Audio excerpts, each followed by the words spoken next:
क्या नाम है? दानिशान नाम है जी। दानिश भैया, क्या लग रहा है, क्योंकि 2024 के चुनाव नज़दीक हैं, आखिर तमाम तरह की देश में दावेदारी की जा रही है, आखिर ऐसे में सवाल उठता है कि देश का प्रधानमंत्री कौन हो? हम तो ये चीज़ देखते आ रहे हैं 2014 से पहले हमें कुछ ये नहीं पता था हिंदू क्या है मुसलमान क्या है, हम सारे भाई समझते थे आपस में, हमें हिंदू मुस्लिम के बारे में पता ही नहीं था।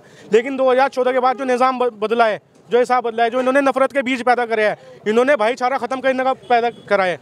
कितनी मोहब्बतें थी यहाँ, कोई हिंदू भाई मुसलमान भाई, ईद को हम हिंदू के साथ ईद बनाते थे, दिवाली को हम हिंदू के साथ दिवाली मनाते थे। हमें कुछ नहीं पता था क्या हिंदू है क्या मुसलमान, लेकिन इन्होंने ऐसे नफरत के बीज पैदा करे हैं, ऐसे नफरत के बीज। 2014 से पहले हम वोट डालने जाते थे, हमें यह पता था सिर्फ इलेक्शन हो रहा है, लेकिन अब तो बच्चों को पता चल गया बीजेपी क्या चाह रही है। न्यूज़ चैनल खोल के देख लो, हिंदू मुस्लिम, मस्जिद मदरसा, यो क्या टॉपिक है, कुछ और भी तो काम है। लेकिन हाल ही में मुस्लिम एक समुदाय से व्यक्ति को पद्मश्री का अवार्ड दिया गया और ये कहा गया कि कहीं ना कहीं हिंदू मुस्लिम तो एक है। ये तो एक हिंदू मुस्लिम तो इनका वोट लेने का वो हो गया जुमला बस। ये तो पता नहीं कि इनके वादे कैसे थे, 15 लाख आएंगे 15 लाख आएंगे, और 15 लाख का कर्ज बंद हो गया। आदमी कारोबार को कौन देखेगा, ये जो बेरोजगारी है कौन देखेगा। आखिर ऐसे में जो देश का युवा है किसको देख रहा है प्रधानमंत्री, क्योंकि 70 साल कांग्रेस पार्टी ने देश पर राज किया, अब तो अखिलेश यादव भी दौड़ में है, मायावती भी दौड़ में है, तमाम पार्टियां दौड़ में हैं। अभी राहुल गांधी आएंगे, दिख जाएगा सबको, राहुल गांधी आएंगे, नफरत के बाजार बंद हो गया है। लग रहा है कि राहुल गांधी फिर से देश के प्रधानमंत्री? जी लग रहा है, बिल्कुल लग रहा है। वो तो खुद हुए, बीजेपी वालों को खुद को पता है हमने क्या माहौल खराब कर दिया है। कहीं जब से आया कभी लॉकडाउन, एनआरसी, ये वो हर सारा कुछ कहने पे नाश, को भी कुछ सही नहीं किया। सबको पता है किसने क्या किया किसने नहीं। आखिर राहुल गांधी में ऐसी क्या खासियत लगी जो प्रधानमंत्री मोदी में नहीं लगी, अन्य चेहरों में नहीं लगी आपको? बात यह है, उन्होंने जिस माहौल के है, जो कौन नहीं जानता उनके बड़े को क्या माहौल लेके चल रहा है, वो बात आने की उनके काम ही ऐसे है, कोई नफरत का काम नहीं कर रहा। सबसे बड़ी बात है, कोई किसी को कुछ नहीं देता, नफरत की खत्म करने चाहिए बस हमें। हमारा जो भाईचारा, हिंदू मुसलमान भाई का भाईचारा था, हमें भाईचारा चाहिए, भाईचारा चाहिए बस, कोई कुछ नहीं देता भाई, हमें भाईचारा चाहिए। अखिलेश यादव को कैसे देखते हैं, क्योंकि वो तो कहीं ना कहीं मुस्लिम समाज, हिंदू समाज से तो है वो, लेकिन मुस्लिम समाज के लिए कहीं ना कहीं बचाव रही अखिलेश यादव की बात। जो अखिलेश यादव अच्छे हैं, उनकी छवि फिलहाल ऐसी है नहीं जो ऊपर आने लायक। जो राहुल गांधी है फिलहाल, राहुल गांधी का दिख रहा है सबको, यहाँ पे भी राहुल गांधी चल रहा है बस, और क्या। अच्छा, मायावती जी को कैसे देखते हैं आप, क्योंकि वो कह रहे हैं कि अब की बार दलित और मुस्लिम का जो समीकरण है वो कहीं ना कहीं भारतीय जनता पार्टी पर भारी पड़ने वाला है? कुछ नहीं पड़ने वाला है, बहन जी तो बस कह रही है, इसकी सुननी पड़ेगी बस, बोलने का सबको अधिकार है, वो तो सबको पता है कौन क्या है। उत्तर प्रदेश की बात करते हैं कि सबसे बड़ा लोकसभा चुनाव में सबसे बड़ा प्रदेश है, यहाँ से चुनने के बाद अगर कोई प्रधानमंत्री की दावेदारी होती है तो यहीं से होती है। आखिर उत्तर प्रदेश की जनता क्या चाह रही है? भाई साहब, जनता ये चाह रही है कि सारा विपक्ष एकजुट होकर इलेक्शन लड़े और ममता को प्रधानमंत्री का चेहरा बनावे, ममता दीदी को प्रधानमंत्री का चेहरा बनावे, उसमें दम है प्रधानमंत्री बनने का। ममता बनर्जी में दम है प्रधानमंत्री बनने का। लेकिन मायावती तो कह रही है कि मुस्लिम और दलित का मायावती का कुछ नहीं होने का। मायावती जो है ना, मायावती को तो राजनीति से संन्यास की घोषणा कर देनी चाहिए। मायावती का कुछ नहीं होने का। दलित आपको 20, ये समझ लो, अगर 100% वोट है दलित का, एक एग्जांपल दे रहा हूँ मैं आपको, 15-20% भी वोट नहीं मिलता, मायावती को ही नहीं मिलता। लेकिन 2019 में तो यहाँ के सांसद चुने गए बहुजन समाज पार्टी से। अजी वो तो 2019 था ना भैया, 5 साल हो गए, अब तो 5 साल हो गए।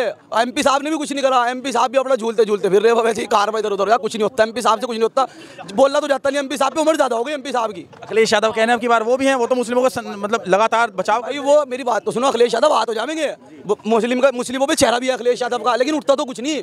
अब बताओ एक बात तो सुनो, मशीन में गड़बड़ी हो जाएगी, खत्म हो जाएगा खेल। बताओ क्या करो, एकजुट हो गए सबने वोट दिया, उसके बाद क्या हुआ जी, 3 बेईमान ना हुआ, खुले इलेक्शन में भी 300-400 वोट से हार जीत हुई, जब 500-400 वोट का घपला कर दिया, बन गई सीट। अगर मशीनों में ऐसे गटला था, गड़बड़ थी, तो पंजाब में कैसे बन गई सरकार? अजी पंजाब में तो एक तरफ वहाँ तो गड़बड़ होने का चांस नहीं था, वहाँ 100 के 100% ही वोट एक पार्टी पे डाला, तो इतना थोड़ी बेईमान हो जाएगा।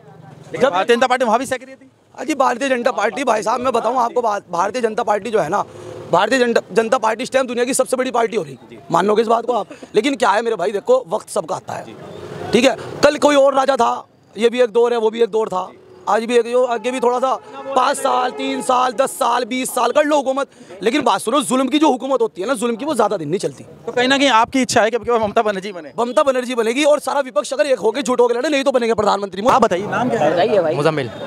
मुजम्मिल भाई, 2014 के बाद से देश में भारतीय जनता पार्टी की सरकार है, देश के प्रधानमंत्री नरेंद्र मोदी हैं। आखिर 2024 में अब क्या लग रहा है, क्या फिर से भारतीय जनता पार्टी, नरेंद्र मोदी प्रधानमंत्री बन पाएंगे, या अब की बार जनता बदलाव चाह रही है? भारतीय जनता पार्टी बिल्कुल नहीं आनी चाहिए। आखिर क्या कारण है? देश में बेरोजगारी है, महंगाई है, इन मुद्दों पर बात नहीं करते हमारे पीएम। सिर्फ एक ही मुद्दा है, हिंदू मुस्लिम, उसी से इनकी सरकार चल रही है, इसके अलावा उनके पास और कुछ नहीं है। आप देश के युवा हैं, लगातार सरकार कह रही है कि हम बेरोजगारी दूर कर रहे हैं, विकास कर रहे हैं, सड़कें बनवा रहे हैं। ऐसा कुछ नहीं हो रहा है, सिर्फ और सिर्फ पॉलिटिक्स चल रही है हिंदू मुस्लिम की, इसी बेस पर इनकी सरकार चल रही है, इसके अलावा और कुछ नहीं है। आखिर अगर देश में बात की जाए प्रधानमंत्री की, आखिर कौन सा चेहरा आपको दिख रहा है कि एक तरफ तो राहुल गांधी भी 70 साल कांग्रेस पार्टी ने देश पर राज किया है। राहुल गांधी की सरकार में भले ही विकास कुछ ना हो, लेकिन हिंदू मुस्लिम एक थे। आज हिंदू मुस्लिम बिल्कुल बट गया है, मतलब बिल्कुल भाईचारा बिल्कुल नहीं रहा है। 2014 के बाद 9 साल हो गए लगभग, बिल्कुल ही मतलब ख़त्म हो गया है भाईचारा। आखिर 24 में आप एक कैसा विकल्प किसे देख रहे हैं कि हाँ देश का प्रधानमंत्री बन सकता है, जो युवाओं की समस्या है, तमाम लोगों की समस्या है, वो दूर कर सकता है? मेरे हिसाब से राहुल गांधी आना चाहिए, वही इस समस्या को दूर कर सकते हैं। राहुल गांधी आना चाहिए जी। अगर बात की जाए अखिलेश यादव भी एक युवा हैं, वो भी कह रहे हैं कि मुस्लिमों के रहनुमा रहे हैं। आजम खान साहब की उनको जो जमानत थी उसको लिए भी। देखिए, जब बीजेपी सरकार आई थी तो ऐसा बीजेपी सरकार से पहले कुछ ऐसा नहीं था, तब से आई, तब से मतलब बंटवारा हो चुका है बिल्कुल। तो हम नहीं चाहते कि अब दोबारा बीजेपी आए, हम चाहते हैं कि कांग्रेस ही दोबारा सत्ता में आए। सवाल यह कि अखिलेश यादव में क्या कमियां दिखी, क्योंकि अखिलेश यादव तो मुस्लिमों के रहनुमा रहे हैं, क्या वो नहीं प्रधानमंत्री बन सकते देश के? वो अभी इस काबिल नहीं है, अभी इतना मतलब उनमें वो नहीं है गट्स जो कोई पीएम बन सकें। वो अभी इस काबिल नहीं है जी। अच्छा, मायावती की अगर बात करें, अब की बार वो सपने देख रही हैं, कह रहे हैं कि मुस्लिम और दलित का गठजोड़ होगा और देश में 2024 में प्रधानमंत्री बनेंगी। 1% ऐसा हो सकता है, क्योंकि मुस्लिम और दलित लगभग सेम से ही है। एक लग रहा है कि कहीं ना कहीं मुस्लिम और दलित का जो गठजोड़ है वो कामयाब साबित हो सकता है। बिल्कुल हो सकता है अगर एक हो जाए तो। अगर एक हो जाए तो। और भी हमारे साथ हैं, आपका क्या नाम है, कैसे देख रहे हैं आप 2024 के चुनाव को? अभी तो देख ही रहे हैं, देखते हैं क्या होता है। आप तो युवा हैं, आप तो तकदीर बदलना जानते हैं सरकार की, चाहे कोई भी सरकार हो। आखिर आप कैसे देख रहे हैं? क्या लगता है कि जिस तरह से भैया ने कहा कि यहाँ प्रधानमंत्री देश के नरेंद्र मोदी नहीं होने चाहिए? हाँ, क्योंकि उन्होंने जब कुछ कर ही नहीं रही हैं, सारे के सारे युवा बेरोजगार हो रहे हैं, जब जॉब्स नहीं है करेगा क्या? पढ़ने के बाद भी कुछ नहीं हो रहा है, सारे के सारे आपको देख रहे हैं, आप खुद जानते हैं, आप तो फील्ड में फिरते हैं हमारे से ज़्यादा, आप भी जानते होंगे। जब कुछ हो ही नहीं रहा है तो करेगा क्या युवा? पढ़ने के बाद भी बेरोजगारी इतनी हो रही है, जॉब्स नहीं है, तो इसलिए कुछ ऐसा करना चाहिए तब विदाउट हिंदू मुस्लिम्स के अलावा, कि मतलब जॉब भी होती है और भी बहुत सारी चीज़ होती हैं। आप भी बताएं, एजुकेशन के ऊपर बहुत सारा मुद्दा होता है और भी है, तो ये कुछ नहीं हो रहा है, बस सिर्फ हिंदू मुस्लिम ही चल रहा है। BA BTech करे हुए लड़के चाय बेच रहे हैं, पकौड़े बेच रहे हैं, ये देखो कहाँ जा रहा है देश। कह रहे हैं कि कहीं ना कहीं स्वरोजगार दे रहे हैं उनको। रोजगार बिल्कुल नहीं मिल रहा है, जो रोजगार थे वो भी छीन लिए गए हमसे, वो रोजगार भी छीन लें। आखिर आप किसको विकल्प देख रहे हैं? एक तरफ तो राहुल गांधी हैं, अखिलेश यादव हैं, मायावती हैं, ममता जो है वो एजुकेटेड पर्सन है, एक तो वो पढ़ा लिखा है, ठीक है, और वो उनकी जो फैमिली है वो आपको भी पता है 70 साल से करते हुए आने। एक वो जो होता है ना खून के अंदर होता है, वो तो खून की बात तो खून में ही होती है, उन्हें पता है कि किस तरह चलानी है सरकार। ऑप्शन नहीं है। और भी लोग हैं, उनसे बातचीत करते हैं। आपका क्या लगता है भैया, 2024 में जिस तरह से लगातार बदलाव की बात चले, क्या बदलाव होगा, फिर से देश के प्रधानमंत्री नरेंद्र मोदी बनेंगे? उम्मीद है आपके बदलाव हो जाएगा। बदलाव होगा। आखिर कौन सा चेहरा आप देख रहे हैं? जी, बीजेपी की देख रहे हैं फिलहाल तो। आप कह रहे हैं बदलाव होगा और चेहरा बीजेपी का देख, वही करेंगे ना, बिगाड़े भी उन्हें नहीं है, वही करेंगे। क्या लग रहा है कि दोबारा फिर से भाजपा के प्रधानमंत्री बनेंगे? देश के प्रधानमंत्री नरेंद्र मोदी दोबारा बनेंगे? दोबारा बनेंगे। क्या आपको और कोई विकल्प नहीं है? क्योंकि एक तरफ अगर बात की जाए, देखे जा रहे हैं तो राहुल गांधी देखे जा रहे हैं। राहुल गांधी देखे जा रहे जी। हैं। अखिलेश यादव में क्या कमी आ गई? कमी तो कुछ नहीं है, बस अल्लाह जिसे बेहतर जाने वही आवेंगे। देखिए, कहीं ना कहीं अगर अखिलेश यादव की बात करते हैं तो कहते हैं कि मुस्लिमों के रहनुमा हैं। आजम खान साहब की रिहाई के लिए उन्होंने बहुत कोशिशें की, जी। तो क्या वो नहीं लगता आपको देश के प्रधानमंत्री बन जाए? क्योंकि वो भी लगातार दौड़ में है। ना, वो नहीं लगते। अच्छा, मायावती को कैसे देखते हैं?